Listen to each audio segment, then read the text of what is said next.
योग में ब्रह्मचर्य पालन से क्या होता है फायदा? क्यों भूल गए लोग बेसिक प्राणायाम के नियम? योग से कितने हजार नाड़ियां होती हैं जागृत? योग के लिए सत्य का महत्व क्या है? क्या सेक्स से दूर रहने वाला ही ब्रह्मचारी होता है? नमस्कार, आप देख रहे हैं अलौकिक भारत न्यूज नेटवर्क। आपके साथ मैं हूं नेहा अंकुर वालिया। भारतीय योग का दुनिया में डंका बजता है। कहा जाता है कि योग भगाए रोग, पर योग के भी कुछ नियम होते हैं। अगर योग के नियम और धर्म का पालन नहीं किया गया तो योग मौत का कारण भी बन सकता है। योग गुरु जमुना प्रसाद मिश्र जी, जो योग गुरु के साथ योग साधक भी हैं और भारत के अलावा विदेश के कई शहरों में योग साधना के नियम बताते आ रहे हैं। हमारे संवाददाता आर पांडे ने उनसे खजुराहो में खास बातचीत की। योग के 8 अंग होते हैं। अष्टांग योग में जो पतंजलि ने बताया, यम पहला है और यम में ही पूरी साधना है। यम का यदि एक एक सूत्र पे काम किया जाए तो पूरा जीवन पर्याप्त नहीं। जैसे यम का पहला है सत्य। सत्य क्या है एक्चुअली? वास्तविकता क्या है सत्य की? और सत्य की गहराई क्या है? सत्य पर चलना, सत्य बोलना मात्र ही सत्य नहीं है, बल्कि सत्यता को स्वीकार करना, सत्य में जीना और सत्य को समझना। वास्तविकता क्या है? जीवन की वास्तविकता क्या है? दुनिया की वास्तविकता क्या है? दुनिया की सत्यता क्या है? और जीवन की सत्यता क्या है? हम क्या हैं? हमारा जीवन क्या है? हम क्यों इस दुनिया में आए? हमारा क्या कर्तव्य है? ये सारी चीज़ें, अपने कर्तव्य को हम कितनी सत्यता के साथ में कितनी कैसे निर्वाह कर रहे हैं और कितना निर्वाह कर रहे हैं, ये सारी चीज़ें सत्य में आ जाती हैं। अहिंसा का मतलब ये नहीं होता है कि नॉन वायलेंस, जैसे अपन जानते हैं किसी के साथ हिंसा नहीं करना, बल्कि अहिंसा का अर्थ बड़ा व्यापक है। जीव जंतु के साथ, पेड़ पौधों के साथ, प्रकृति के साथ में एवं अपने साथ में। जैसे आज योग में पोजीशन ये हमें लगाना है, इस पे हमें पहुंचना ही है, इतनी हमें मेहनत करनी है, तो अपने साथ खुद हिंसा लोग करते हैं। शरीर तो उतना फ्लेक्सिबल है नहीं, फिर भी अपन तोड़ मोड़ के उसको किसी तरीके से उस पोजीशन पे एक बराबरी करना चाहते हैं या एक तरह से दिखावा करना चाहते हैं कि हम एक क्रिया कर लेते हैं या ये पोजीशन पे हम पहुंचते हैं, ये आसन हमें लगाना ही है। तो उसमें हठ योग के द्वारा अपन उसको तोड़ मरोड़ करके और किसी तरीके से अपन उस पोजीशन में को लगाते हैं, जबकि अपने शरीर की वो क्षमता नहीं है। तो इस तरह से अपन अपने साथ ही वायोलेंस करते हैं। जब आप अपने साथ वायोलेंस करेंगे तो आप ना तो खुश रहेंगे और ना ही आप जो पर्पज है योग का, शांति, वो उस पर नहीं पहुंच पाएंगे, क्योंकि ये आत्म कल्याण के लिए ही योग किया जाता है। और अगर आप आत्म कल्याण ना करके अपने आत्मा को ही कष्ट पहुंचाएंगे या अपने शरीर को ही कष्ट पहुंचाएंगे, अपने साथ ही वायलेंस करेंगे, तो हम सेकंड पैराग्राफ जो योग का है, नॉन वायलेंस है, वहाँ आप पूरी तरीके से उसका पालन नहीं कर रहे। इसी तरह से अस्तेय का मतलब ये नहीं है कि आप चोरी ना करें ओनली। अब आप कितनी चीज़ें, किसी से आपने ज्ञान चोरी किया, किसी से आपने समय चोरी किया, आप ऑफिस जाते हैं, ऑफिस के टाइम में चाय पीने निकल जाते हैं, आप कहीं पे भी ईमानदारी से अपना कर्तव्य पूरा नहीं करते हैं, तो वहाँ पे भी आप चोरी कर रहे हैं। तो अस्तेय का मतलब ये नहीं है कि एक व्यापक दृष्टि से यदि देखा जाए तो अस्तेय हर जगह लागू होता है, चाहे वो अपना काम हो, चाहे अपने आप का कर्तव्य हो, चाहे आपके देश के प्रति आपकी वफादारी हो या देश के प्रति आपके कर्तव्य हो, या परिवार के प्रति आपके कर्तव्य हों, या समाज के प्रति आपके कर्तव्य हों, या बच्चों के प्रति आपके कर्तव्य हों, या माँ बाप के प्रति आपके कर्तव्य हों। जहाँ जहाँ पे भी आप कर्तव्य की चोरी करते हैं या समय की चोरी करते हैं या अपने उसका दुरुपयोग करते हैं, वहाँ से सीखना। तो जो प्रथम पंक्ति ही है योग की, वो यम नियम से शुरू होती है। और यदि यम का ही पालन आप नहीं कर पाए, सत्य अहिंसा और अस्तेय का पालन नहीं कर पाए, तो फिर आगे का पालन करना बड़ा मुश्किल हो जाता है। इसी तरह से आपका चौथा जो है वो है ब्रह्मचारी। ब्रह्मचारी का मतलब खाली ये नहीं है कि आप सेलिबेसी, आप सेक्स से दूर रहें या औरतों से दूर रहें तो आपका ब्रह्मचार्य पालन हो जाए। ब्रह्म के आचार विचार पे चलना, वो ब्रह्मचार्य है। और ब्रह्म आचार जो है वो ब्रह्म जानती ब्राह्मण। लेकिन ब्रह्म है क्या? ब्रह्म ये नहीं कहा जा सकता है कि ब्रह्मा को ब्रह्म कहा जाए या विष्णु को ब्रह्म कहा जाए या शिव को ब्रह्म कहा जाए। इन तीनों को मिला के जो ब्रह्म है, जो वास्तविकता है, जो अपनी आत्मा है, जो आत्मज्ञान है, वही ब्रह्म है।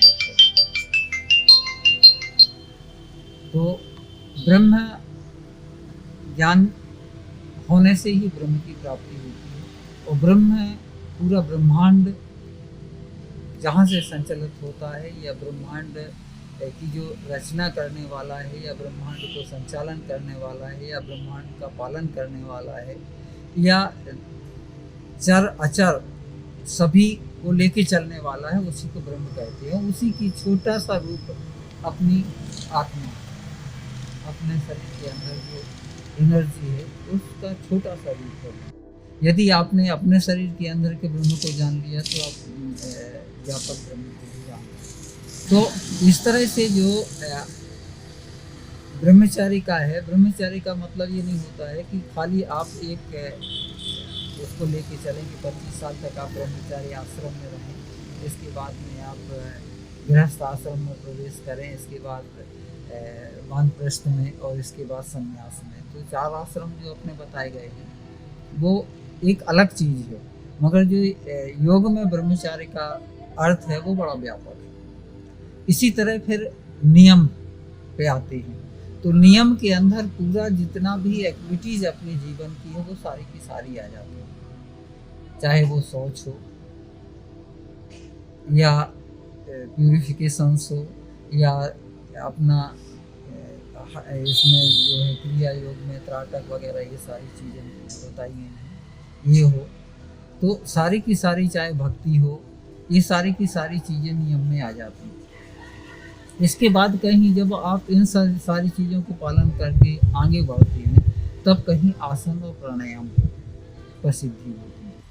तो पहले तो अपने आप को आपको इतना यम नियम में इतना मजबूत करना पड़ेगा कि ताकि आप आसन की सिद्धि कर प्राप्त कर सकें, क्योंकि यम नियम से आपका शरीर साधना हो जाती है। इसके बाद आसन इजीली हो जाता है। जब आप आसन सिद्ध कर लेते हैं तब कहीं आपको प्राणायाम पे पहुंचाते हैं। आज जैसे जनरल उसमें आप देखते हैं कि प्राणायाम हर किसी को कराते हैं, और ऐसा नहीं, सरल प्राणायाम नहीं, कठिन से कठिन प्राणायाम। बेसिक प्राणायाम को तो आज भूल ही गया कि बेसिक प्राणायाम है क्या। बेसिक प्राणायाम को छोड़ के आदमी कहीं कपालभाति है, उज्जनी है, मूर्छा है, ऐसे प्राणायाम करते हैं, भस्त्रिका है। तो ये सारी चीज़ें साधना के बिना नहीं की जाती हैं। जैसे आप नहीं, तो क्या मैं ये कह सकता हूँ कि जो रामदेव बाबा पूरी दुनिया को सिखा के धर्म गुरु के रूप में सुविख्यात हो गए हैं, तो वो जो तरीका बताते हैं वो तरीका गलत है या सिर्फ कुछ तरीका बता रहे हैं? नहीं, एक्चुअली क्या है कि बाबा रामदेव क्या सिखा रहे हैं, मैं उनका कोई उनसे कोई कंपटीशन नहीं करना चाहता, ना उनका कोई कंपटीटर हूँ, और ना ही मैं किसी की बुराई या भलाई से मतलब रखता हूँ। वास्तविकता ये है कि जो वास्तविक चीज़ है, जैसे प्राणायाम, बेसिक प्राणायाम की 4 अवस्थाएं, पूरक, कुंभक, रेचक और बाह्य। जब इन 4 चरणों का आपको पूर्ण अभ्यास हो, इसके बाद में कोई दूसरा प्राणायाम आपको हम सजेस्ट कर सकते हैं। उसके पीछे वैज्ञानिक कारण है। आपकी अगर प्राणवायु काफ़ी नहीं है, आपका ऑक्सीजन लेवल आपकी बॉडी में अगर बराबर नहीं है जितना होना चाहिए, और इसके बाद में हमने आपको कपालभाति या भस्त्रिका या ये दूसरे प्राणायाम कराए, या आपको हमने कह दिया कि ठीक है आपको कुंभक करना है। कुंभक, बाह्य कुंभक वही आदमी कर सकता है जिसके प्राण शक्ति एक लेवल पर बराबर हो, जितनी मात्रा में होना चाहिए। और ये बगैर 4 चरण के नहीं आती है। जब तक आपका पूरक 8 सेकंड का नहीं होगा, कुंभक 32 सेकंड का नहीं होगा, रेचक 16 सेकंड का नहीं होगा, और बाह्य कुंभक 16 सेकंड का नहीं होगा, जब तक आपकी एक श्वास की गति 72 सेकंड की नहीं होगी, तब तक आपकी 72,000 नाड़ियों पे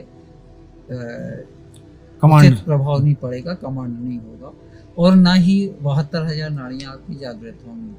जब तक 72,000 नाड़ियाँ आपके शरीर में बराबर काम नहीं कर रही हैं, तब तक किसी भी तरह का प्राणायाम आपके लिए घातक हो सकता है, क्योंकि ऑक्सीजन लेवल अगर यदि आपकी बॉडी में कम है और आप उस स्थिति में किसी भी तरह का कुंभक या भस्त्रिका या मूर्छा प्राणायाम या कपालभाति इस तरह के प्राणायाम करते हैं, तो उसमें ब्रेन हेमरेज होने की ज़्यादा खतरा रहती है। अब चूँकि जिनको नहीं है पता, जिनको आवासादा ही पता नहीं है इन चीज़ों का, जो वैज्ञानिक रूप से बहुत पीछे हैं, खाली देखा देखी की नहीं वाली स्थिति है, तो वो कुछ भी करा सकते हैं। मगर जो जानकार लोग हैं वो पहले आपका ऑक्सीजन लेवल फिल करेंगे बॉडी में, इसके बाद ही आपको आगे बढ़ाएंगे। भारत के अलावा भी विदेशों में भी आपकी योग संस्थाएं चल रही हैं, तो वो योग संस्थाएं कहाँ कहाँ चल रही हैं और किस तरह के लोग वहाँ पे ट्रेनिंग लेते हैं? इटली में मैंने अपना स्थान बनाया हुआ है। इटली के अलावा फ्रांस, जर्मनी, ऑस्ट्रिया, नेदरलैंड, इन सारे देशों में अपने आश्रम खोले हुए हैं, और वहाँ पे ज़्यादातर लोगों को मैं ट्रेंड लोगों को ही शिक्षा देता हूँ। हमारा जो अध्यात्म योग की दीक्षा ही उन्हीं लोगों को देते हैं हम, जो कि 1 साल तक मांस, मदिरा, इन सारी चीज़ों से दूर रहे और 1 साल तक गायत्री मंत्र का जाप करे, योग का निरंतर अभ्यास करे। इसके बाद उसको अध्यात्म दीक्षा देके 1 साल बाद जब उसको हम टेस्ट कर लेंगे और वो हमारी परीक्षा में पास हो जाएगा, तभी हम उसको अध्यात्म दीक्षा देते हैं और अपना शिष्य स्वीकार करते हैं और अपने आश्रम में प्रवेश देते हैं। कितने शिष्य हैं पूरे विश्व में अगर देखा जाए तो? अब तो खैर गिनती करना बड़ा मुश्किल है, क्योंकि एक आश्रम से लाखों लोग जुड़े हुए हैं, तो अब तो गिनती करना मुश्किल है, मगर एक समय था जब गिनती कर सकते थे। आपने सही बताया कि अगर किसी भी चीज़ की सही जानकारी लेनी है तो उसके मूल में जाओ और गुरु से सीखो पहले, इसके बाद उसका फ़ायदा आपको मिल सकता है। देखो, बिना गुरु के तो कभी ज्ञान नहीं, और जीवन में आपको अगर ज्ञान चाहिए, किसी भी विषय का ज्ञान हो, उसके लिए गुरु आपको बनाना चाहिए, और गुरु भी जान के बनाना चाहिए। अपने यहाँ बुंदेलखंडी कहावत है कि पानी पिए छान के और गुरु बनाए जान के। तो ये देखना चाहिए कि हमें किस विषय का गुरु बनाना है, उस विषय में उस गुरु को कितनी नॉलेज है, तभी वो आपको आगे ज्ञान दे सकता है। इसी के साथ अभी फिलहाल इतना ही। आपको हमारा ये वीडियो कैसा लगा हमें कमेंट करके ज़रूर बताइएगा। साथ ही हमारे चैनल को सब्सक्राइब करना मत भूलिएगा। फिलहाल इतना ही। देखते रहिए ABNN।